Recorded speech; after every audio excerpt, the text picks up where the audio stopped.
Shut the fuck up. Free talk, free text, and free data.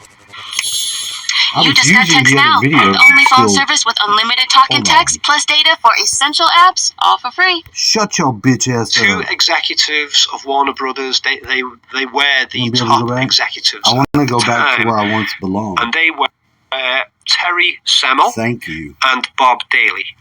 So 4 people at that screening.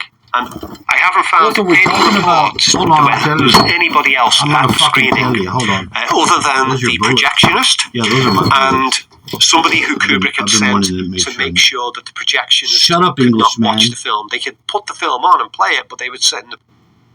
He wants to know if Stanley Kubrick was killed for making that movie. And I think we all know the answer is yes. Hey, whoa. I think we all know what the answer is. The answer is yes. He got whacked because he said too much. In the room when they pass and there's a pentagram on the floor, that's too much. You cut that out. You can have all that creepy sex shit, but you don't let them know that we do murders on the pyramid, on the fucking pentagram. We do our pentagram. We cut motherfuckers up, cut them here, we cut them here, we cut them here, we cut them here. That's what we did. He's not supposed to tell that shit. He's trying to be a little bitch and tell the secrets. They don't want those secrets out.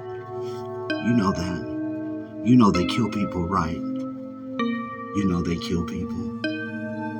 They do it because they worship death, blood, money, and that other shit that fucking Under the Bridge band was talking about. Blood, sex, sugar, magic. Take me to the place I love. Take me all the way. Remember that shit? Blood, sex, sugar, magic. That's all that shit they into. Doing their little pyramid, their little pentagrams and shit. Cutting people up in there. That's what they want to do to you. They want to cut you up.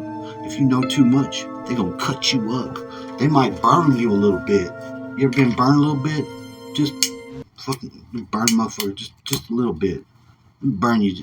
Let me get you just a little bit. Let me burn you just a little bit. Ain't no such a thing as a little bit with a big ass fire. They like to hurt you. They like to hurt people. They hurt the people that we love. They hurt them. They bring them pain and suffering. And you can't talk about what they do, even though you know, because you experienced it. You know that they do fucked up shit. This guy wants to get to the bottom of it. Well, guess what? There it is. Yeah, they killed him. You gonna tell me they didn't? This black cat's gonna watch. Let's see what he comes up with. Projection booth and make sure that the projectionists could not watch the film themselves. Such was Kubrick's secrecy. Okay, so that's it. I haven't found any other descriptions anywhere that say that anybody else was at that screening.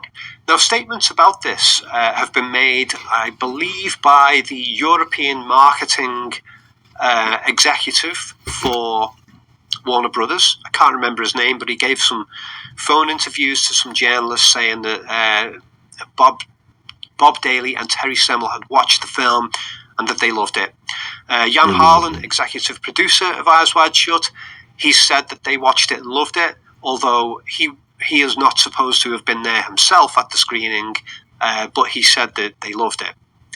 Another important note is that in a Variety article on the subject, which talks about the screening, this is before the film was actually released, the Warner executive Terry Semel, he stated that Eyes Wide Shut was going to be released at a runtime of 2 hours and 19 minutes specifically. But the finished film is actually quite a bit longer than that. I think 2 hours and 39 minutes. I can't remember the exact figures off the top of my head. It's in the article version of this video, which is linked in the video description. But yeah, I found it interesting that Terry Semel reported that the film was going to be released with a much shorter runtime than the version that was actually released. So that got me wondering, did Terry Semel actually see a full version of the film at that initial screening? I mean, Kubrick had done this thing before where with 2001: A Space Odyssey, he screened a copy of that film for MGM executives and for some other people who'd invested in the movie. There was a lot of tech investment in 2001: A Space Odyssey, and the screening for them was much longer than what was actually released, and Kubrick himself cut things out of the film and removed a narrative voiceover, and that stuff was there for the executive screening, which gave them the narrative that they wanted. But then Kubrick took the film and re-edited it and removed that stuff, removed interviews with scientists at the start of the movie and stuff like that. So what they got, the impression of the movie they got in the screening, was along the lines of what they wanted, and then Kubrick actually released a different version which got away from that narrative. So this had kind of happened before, where Kubrick had screened a different version for executives than what was actually released publicly. Now, I don't know if Eyes Wide Shut was shown to the two Warner executives in a shorter version than what was actually released, and I don't know what would have been deleted if that had happened. I don't know, it's a small mystery there. The next issue, and this is another one which you could say has got suspicious timing, and the people they who killed believe in him, the assassination of Kubrick, they would latch onto this one. But I hardly ever hear this talked about, but it's something I found myself in my own research, is that the two Warner executives who saw Eyes Wide Shut, they announced their resignations publicly on the 14th of July 1999, and then the story of their resignations, they'd been actually running Warner Brothers for 20 years, and the story of their resignations was publicly published by various news sources the next day, and it was quite a big story at the time. So that was the 15th of July, and Eyes Wide Shut was due to be released. The best part about this is that you don't need to give any personal info, just a name and an address to send it to. Y'all know them migrants are... But I know. He's telling you something. And he got whacked for it. He got whacked for it. Because they whack people, yo. They whack people. They whack folks like you and me. They whack professionals. You just don't be telling their business. And you know what their business is? It's doing murders, doing sacrifices, doing devil worshiping, eating babies, adrenochrome, getting high, getting all because we're dealing with an evil parasitic entity. Now, I just want y'all to know